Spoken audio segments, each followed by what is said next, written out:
Olá! Hoje iniciamos um novo projeto no Conselho Regional de Contabilidade do Estado do Rio de Janeiro, a Quarta do Conhecimento. Neste primeiro encontro vamos falar de DIF com o nosso palestrante top, Leônidas Quaresma, auditor fiscal da Receita Federal. A cada 15 dias vamos nos encontrar. Fique ligado! É o CRC de todos nós, trabalhando por você e fortalecendo a nossa profissão.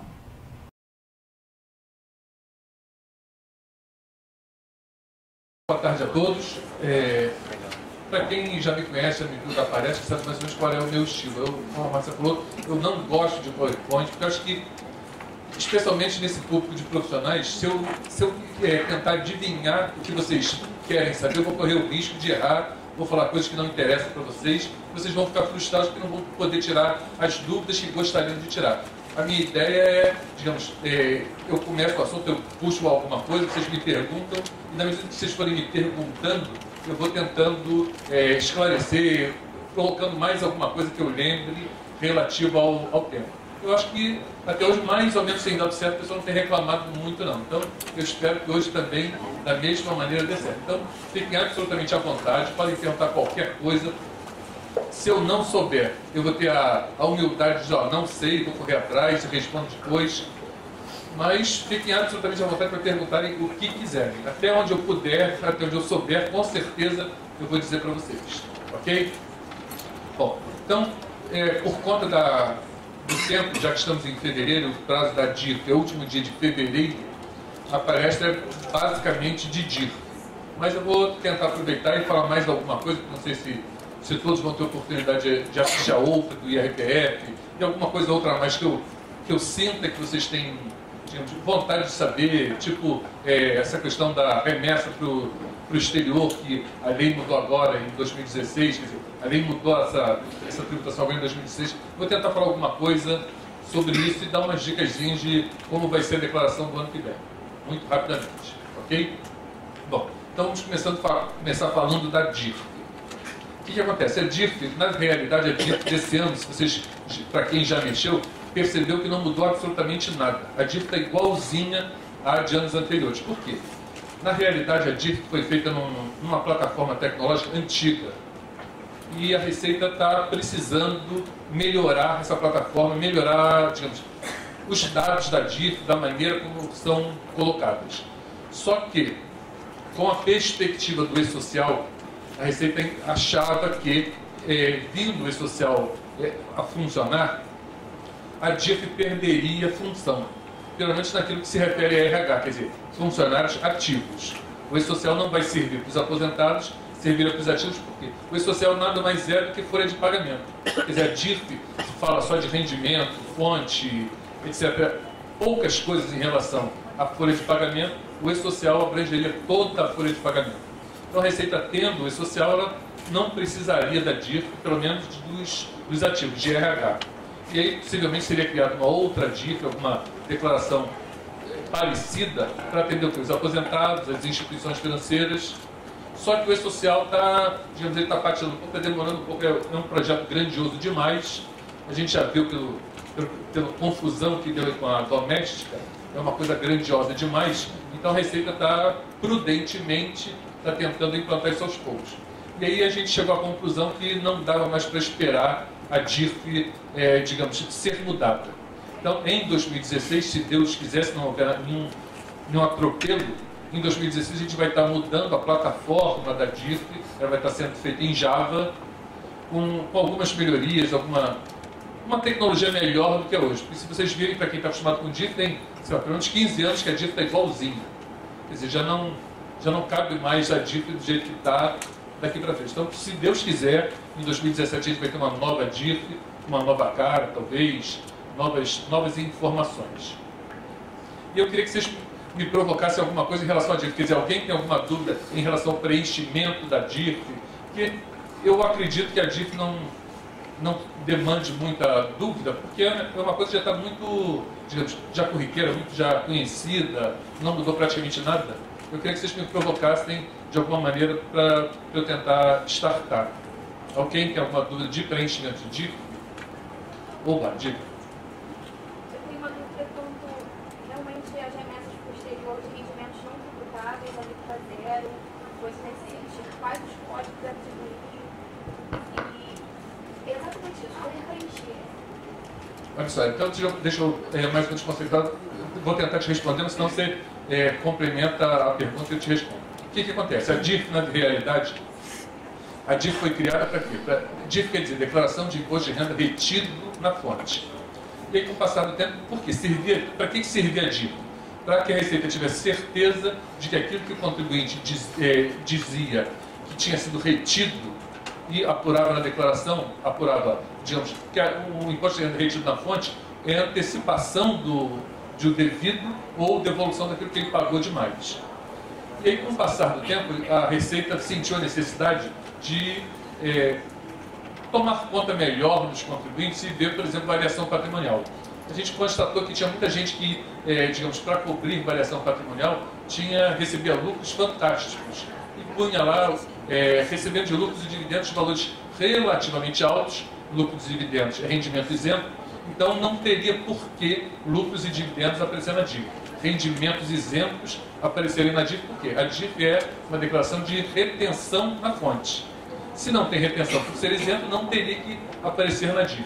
Só que a gente não tinha nenhuma declaração, nenhum instrumento que trouxesse essa informação para a Receita. E aí incluiu-se os rendimentos isentos na DIF. E aí como é que você inclui rendimento isento na DIF, já que a DIF é codificada por código e os códigos são de retenção? Então o que se faz? A gente associa o rendimento isento a um rendimento tributável. Por exemplo, deixa eu ver. A aposentadoria por moléstia grave.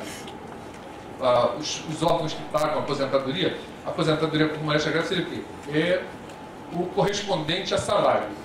Então você coloca lá, você cria a informação do rendimento isento no salário. Prolabore, mais ou menos a mesma coisa. Se bem que prolabore é tributável. Mas tudo aquilo que seria rendimento isento, que não tem lucro, perfeito, lucro. O lucro é o quê? Lucro é rendimento isento, não deveria, eu comecei pelo lucro, acabei esquecendo. O lucro não deveria estar na DIF, mas por essa necessidade que a Receita tem de cotejar para ver se realmente aquele rendimento justifica a variação patrimonial, coloca-se o rendimento isento de lucro como se fosse trabalho assalariado. Ok?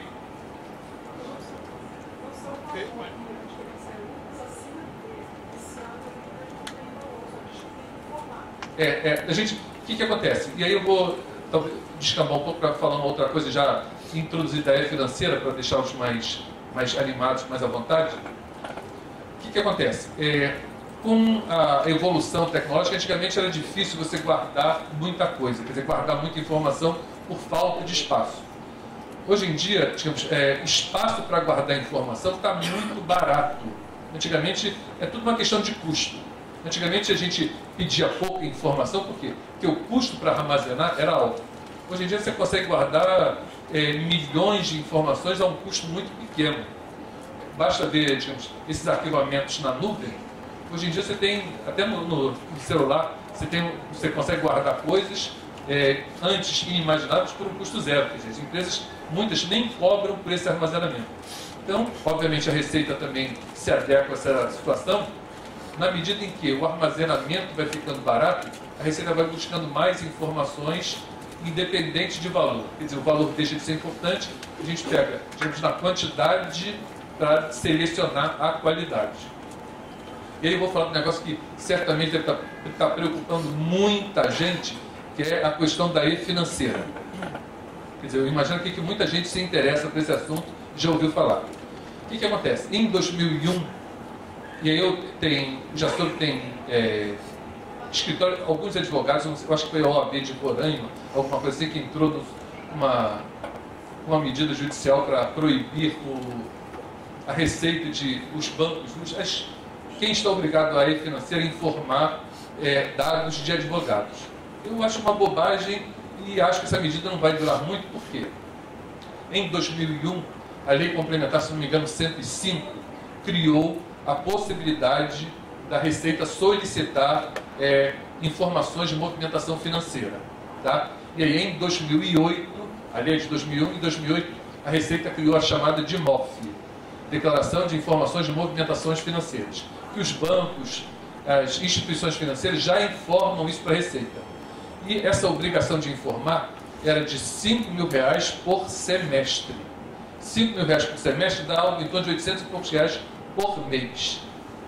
E aí o que acontece? Em final de 2014, o Brasil assinou um acordo com os Estados Unidos de troca de informações financeiras. Os Estados Unidos têm interesse em saber a movimentação financeira dos americanos que estão no Brasil, da mesma maneira que o Brasil tem interesse em conhecer a movimentação financeira dos brasileiros que estão nos Estados Unidos. E não só com os Estados Unidos. O Brasil tem acordos de troca de informações financeiras com diversos países. O dos Estados Unidos é que é o mais, digamos, mais recente, foi o mais falado, é o tal do FATCA. Então, o que acontece? Simplesmente a Receita, no ambiente do SPED, ela resolveu criar a e-financeira. É uma maneira, digamos, diferente. Antes a DIMOF era transmitida, se não me engano, pelo SBA, agora a e-financeira vem no ambiente do SPED. E aí, digamos, muita gente fala, poxa, mas 2.000 de pessoa física, 6.000 de pessoa jurídica é muito pouco. Se vocês repararem, a DIMOF era R$870 em média por mês. Quer dizer, praticamente a movimentação financeira de todo mundo. E antes da Lei Complementar 105, já teve a CPMF, que dizia a movimentação financeira de todo mundo. E ninguém aqui, acho que pouca gente, digamos, foi incomodado por conta disso. Vocês, digamos, a Receita sabia da movimentação financeira de todos nós e nunca tivemos problema com isso. Tá? Eu acho que não sei, a gente vive nesse momento uma crise eu diria, de honestidade dos nossos representantes, até dos nossos governantes, então a gente fica preocupado, mas eu costumo dizer que 99%, e acima e embaixo, 99% da população brasileira é correta, faz a coisa direita, e quando erra, erra porque não sabe, não erra porque quer, não erra para tentar fraudar. Isso 99% eu assino embaixo. Se vocês pensarem que a população do Brasil tem pelo menos 200 milhões de pessoas, não tem mais do que 2 milhões de corruptos, de safados nesse país. Não tem mesmo. O brasileiro é um povo ordeiro, Vocês, tanto quanto eu, sabem disso. Muita gente, eu vejo, especialmente para mim, que atende na malha, as pessoas erram muito mais por não saber do que por vontade de se dar bem, digamos assim. E eu vejo que muita gente se prejudica por não saber. Isso parece coisa de conversa fiada, mas é verdade. Eu constato isso todo dia. Então eu diria que, digamos, nós não devemos ter preocupação com a financeira. Vai passar, as pessoas vão, como tivemos essa. Só que a financeira não traz um prejuízo financeiro para nós. A CPMF até tinha o prejuízo financeiro de tomar alguma parte nossa. Mas a financeira não traz nenhum problema para nós, em termos práticos, e eu queria, tranquilizá-los em relação a isso. Talvez alguns clientes, vocês fiquem preocupados, mas eu diria que, de uma certa maneira, é até bom. Porque eu acho que isso valoriza o trabalho de vocês. Não é verdade? Se deixar, ao bel prazer, certamente eles vão achar que não precisam de um profissional da contabilidade para cuidar da vida deles. Eu sei que alguns contabilistas até, antigamente tinham uma certa raiva da Receita, que inventava muita coisa, mas acho que pelo contrário, acho que a Receita está cada vez mais promovendo a atividade de vocês, a profissão de vocês, está valorizando cada vez mais. Hoje em dia não é qualquer um que consegue exercer bem o encargo de ser contabilista. É ou não é? Tem aí o SPED, a SED, SE, tudo que está obrigando vocês a estar afiadinhos. Ok? A distribuição de lucro é obrigatória na DIF, seja qualquer que valor que for, advinda de pessoas jurídicas? Por exemplo, simples, por exemplo. Então, a distribuição de lucro advindas das pessoas jurídicas, ela é obrigatória a ser colocada na DIF, seja que valor for? Eu confesso que eu não lembro direito esse ano como é que ficou essa obrigatoriedade. Até o ano passado tinha um limite de valor. Eu acho que esse ano tiraram o limite. Tiraram o limite e aí teria que informar tudo. Tudo? Porque eu acho que eu vi um limite de 28 mil, qualquer coisa disso aí. Então não tem limite, tem que colocar. Sim, sim. Seja que for. Sim, é até interessante porque isso vai, digamos, dar mais tranquilidade, digamos, ao beneficiário de justificar a variação patrimonial. Mas tem um itemzinho, acho que uma emenda constitucional, em que diz que para tirar do simples para apurar a distribuição de lucros, e dependendo das classes, tem que tirar 32%, 18%, 16% da receita e dela. Tem isso também, como esse valor vai chegar? Até um determinado valor é isento. Se ultrapassar o limite do lucro presumido, é que você começa a tributar. Até o limite do lucro presumido é rendimento isento. Daí para mais é que seria tributado. A DIF foi basicamente criada pela Receita para isso que eu falei no início para vocês. Para cruzar aquilo que já tinha sido pago como antecipação, para ver se o contribuinte já teria, digamos, o imposto apurado, o imposto anual apurado, no ajuste, se teria sido suficiente para pagar o que ele devia, se ele pagou de menos ou se pagou de mais. Então, mais importante, nesse momento, para a DIF, é aquilo que é levado ao ajuste. Então, se vocês puderem fazer a DIF perfeita em relação àquilo que é levado ao ajuste, é o principal. E depois, digamos, se você vir que rendimento isento, tributação exclusiva não está perfeito, retifica a DIF nesse aspecto, neste ponto. Tá? E se você faz aquilo que é, digamos, relativo ao ajuste, eu sei que talvez até nem devesse dizer isso, digamos, estimular as pessoas a retificar. Mas a gente tem que, eu diria que é uma questão de relação custo-benefício. Em não fazer, quer dizer, não fazer a DIF, ou fazer a DIF não perfeita naquilo que é importante é muito pior do que, digamos, atrasar a entrega. Por quê? A Receita está cada vez mais agilizando o processamento. O que a gente chama de lote zero, quer dizer, deixa eu só adiantar uma coisa. O programa do Imposto de Renda vai ser disponibilizado dia 25 de fevereiro. Tá? O programa sai dia 25, dia 1º de março começa a entrega. A nossa expectativa é que o contribuinte que entregar a declaração dia 1º de março, no dia 2 de março, já saiba se está na malha ou não. Tá? No início é 24 horas. Digamos, isso demora às vezes 2, 3 dias, quando chega no finalzinho, quando muita gente entrega ao mesmo tempo. Mas a ideia de o processamento da Receita, que a gente chama de lote zero, que é o lote antes de iniciar a entrega e o processamento, já está praticamente pronto e homologado. Então, o que a gente precisaria? E até tem vocês vão me explicar, mas o só de vocês não aconteceu.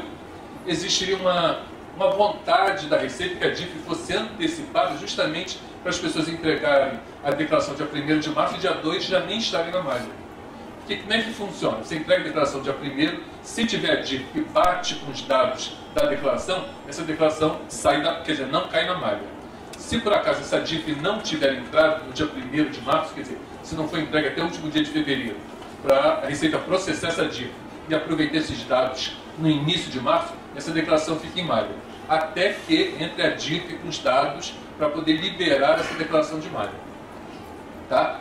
Então, se você consegue entregar a declaração, quer dizer, os dados perfeitos daquilo que é utilizado no ajuste, quer dizer, aquilo que o contribuinte pagou como antecipação, melhor dos mundos. Esse contribuinte não cai na malha e, digamos, se for o caso, quer dizer, se você retificar essa DIF antes do final de abril, esse contribuinte consegue retificar a declaração dele para ajustar o lucro distribuído, algum rendimento de tributação exclusiva, sem nenhum problema.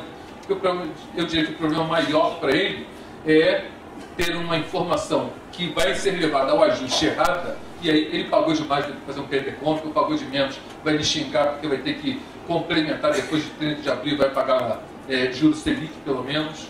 Tá? Então eu diria que o mais importante no caso da DIF é que o dado esteja perfeito em relação àquilo que é levado ao ajuste. Como a Márcia falou, o fechamento do balanço, o lucro distribuído, essa coisa, você pode perfeitamente retificar depois. Até porque, digamos, diria que no geral, a quantidade de pessoas que têm distribuição de lucro é infinitamente menor do que aquelas pessoas que estão precisando daquela informação para o ajuste. Ok? Então, já que eu peguei o gancho, deixa eu adiantar um pouquinho, já que eu falei das datas. Não sei se muitos de vocês aqui usaram, se tiveram a curiosidade de usar o rascunho da declaração. O rascunho da declaração, para quem não conhece, é uma facilidade que a Receita criou, é uma antecipação da declaração. Eu conheço alguns contabilistas que já estão fazendo uso do rascunho, estão felizes da vida, porque pediram aos seus clientes os dados antes, ele vai jogando aquilo ao longo do ano e já tem a declaração semi-pronta antes de março. Então, o rascunho está disponível, quer dizer, o que é o rascunho? Você vai dando entrada nesses dados e esses dados vão sendo guardados numa nuvem. Na verdade, tecnicamente não é uma nuvem, mas é como se fosse. Para entender melhor, como se fosse a nuvem. Não fica no seu computador, não fica no seu tablet, não fica no seu smartphone. Você vai dando entrada pelo computador, tablet ou smartphone, ele vai guardando isso na nuvem. Na hora que você baixar o programa e incluir lá o CPF do seu cliente, ele vai te perguntar, deseja importar o rascunho? Ele vai perguntar isso para todo mundo. Quem tiver o rascunho vai dizer, sim, quero. Aí você vai colocar lá a senha, vai ter que ter acesso à internet, ele busca esse rascunho e já preenche a declaração. Ok? Então, como o programa vai estar disponibilizado no dia 25, quem utilizou o rascunho só vai poder dar entrada de dados no rascunho até a meia-noite do dia 24. Por quê? Porque no dia 25 não há necessidade mais do rascunho e já vai ter o programa. Para quem quiser dar entrada em algum dado no dia 25 e tenha usado o rascunho, baixa o programa, importa os dados do rascunho e vai daí para frente. Ok?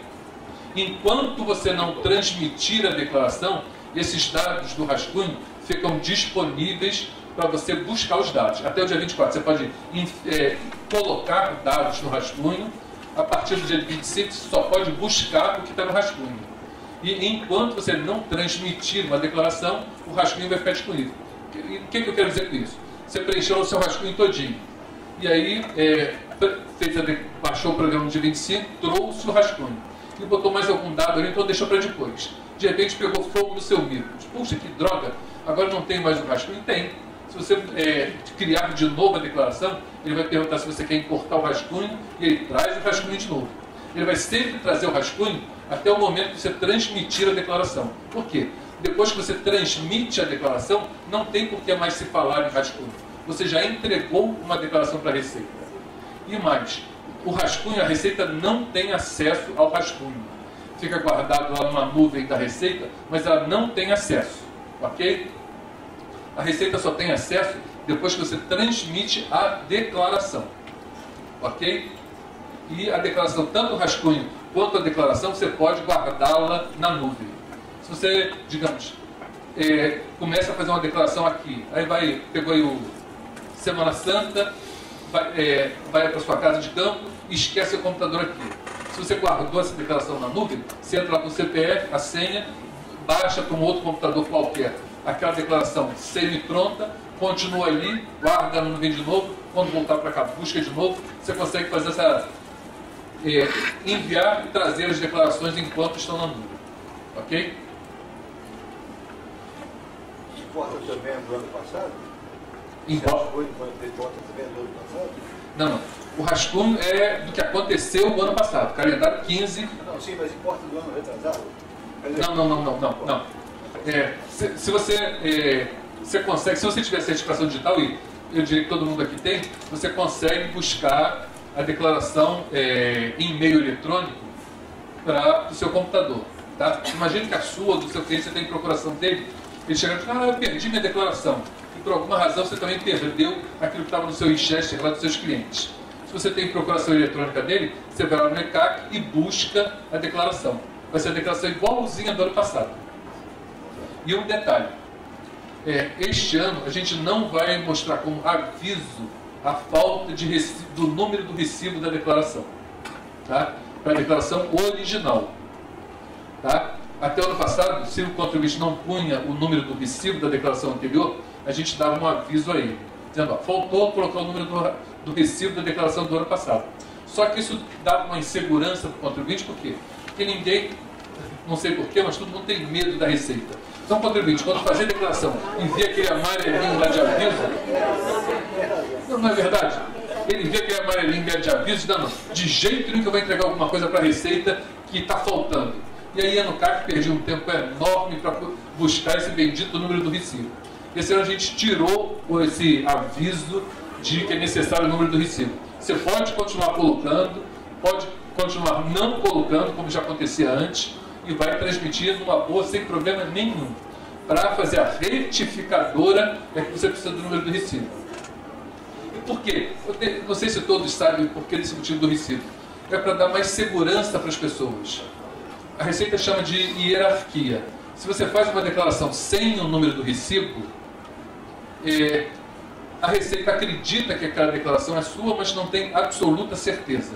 Se você faz a declaração e coloca o número do recibo, a chance de aquela declaração ser sua é muito maior. Por quê? O recibo é uma coisa que é sua. Ninguém deveria saber o número do seu recibo. Então, se você coloca, a Receita tem muito mais certeza de que aquela declaração é sua. Então, imagine que você tem um inimigo lá, digamos a sua falecida, sua ex-esposa. Ex-esposa é um inferno na vida de todo mundo. Ela com raiva de você. Na verdade, tem o exemplo do Pita, do irmão do Paulo, todo mundo. A gente tem exemplos mil aí, né?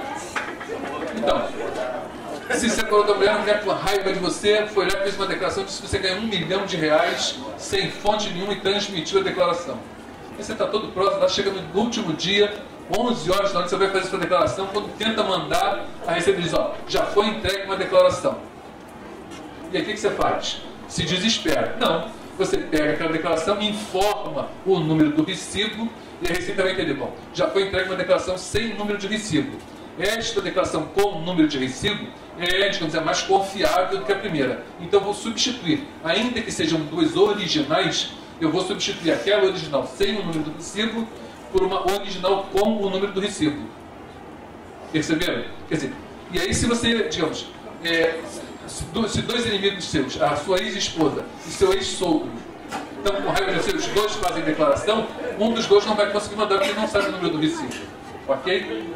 E na escala da hierarquia, se você faz uma declaração, ainda que com o número do recibo, se você tem certificação digital, essa passa direto. Tá? Por quê? Porque a certificação digital é aquilo que você, digamos, não pode repudiar. Você não pode dizer que não foi você. Tá? Tá assinado digitalmente, quer dizer, uma senha que é só sua. Se você fez besteira com certificação digital, o azar foi seu. Então, uma declaração, digamos, o mundo inteiro pode entregar a declaração por você. Se você fizer uma original com certificação digital, vai cancelar todas as outras.